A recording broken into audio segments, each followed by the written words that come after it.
Elite force rapid action ব্যাটালিয়নের ১০ম মহাপরিচালক হিসেবে দায়িত্ব নিয়েছেন অতিরিক্ত আইজিপি ব্যারিস্টার মোহাম্মদ হারুনুর রশিদ। বুধবার ৫ই জুন সকালে তিনি বিদায়ী মহাপরিচালক এম খুরশীদ হোসেনের কাছ থেকে আনুষ্ঠানিকভাবে দায়িত্ব বুঝে নেন। দায়িত্ব গ্রহণের পর ধানমন্ডি ৩২ নম্বরে বঙ্গবন্ধু শেখ মুজিবুর রহমানের প্রতিকৃতিতে শ্রদ্ধাঞ্জলি নিবেদন করেন নবনিযুক্ত র্যাব ডিসি হারুনুর রশিদ। এরপর দুপুরে তিনি বনানী কবরস্থানে শ্রদ্ধাঞ্জলি নিবেদন করবেন। পরে গোপালগঞ্জে টুঙ্গিপাড়ায় বঙ্গবন্ধু শেখ মুজিবুর রহমানের সমাধিস্থলে শ্রদ্ধাঞ্জলি নিবেদন করবেন।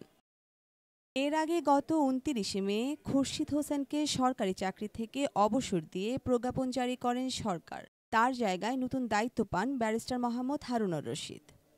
হারুনুর রশিদ ১৯৯৪ সালে ঢাকা বিশ্ববিদ্যালয়ের পরিসংখ্যান বিভাগ থেকে এমএসসি সম্পন্ন করেন।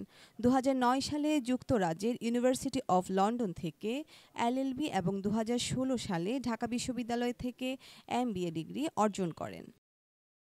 হারুনুর রশিদ ১৯৯৫ সালে ১৫তম বিসিএস পুলিশ ক্যাডারে সরকারি পুলিশ সুপার হিসেবে কর্মজীবন শুরু করেন।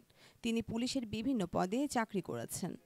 পুলিশ সদর দপ্তরে ডিআইজি লজিস্টিক হিসেবে দায়িত্ব পালনকালে ২০১৯ সালের ডিসেম্বর ময়মনসিংহে রেঞ্জের ডিআইজি হন। কর্মজীবনে পুলিশ সেবা আধুনিকায়ন, যেমন police clearance certificate, online DC, BDT police helpline এর প্রত্যক্ষ তত্ত্বাবধান হিসেবে ব্যারিস্টার হারুনুর রশিদ ছিলেন অধিনায়ক। ময়মনসিংহ রেঞ্জে ডিআইজি থাকাকালীন তিনি ২০১৯ থেকে ২০ অর্থ বছরে শুদ্ধাচার পুরস্কার পান। এছাড়া বাহিনীতে ভালো কাজের স্বীকৃতিস্বরূপ তিনি বাংলাদেশ পুলিশ পদক পেয়েছেন। বর্ণিশা চৌধুরী, বাংলাধারা।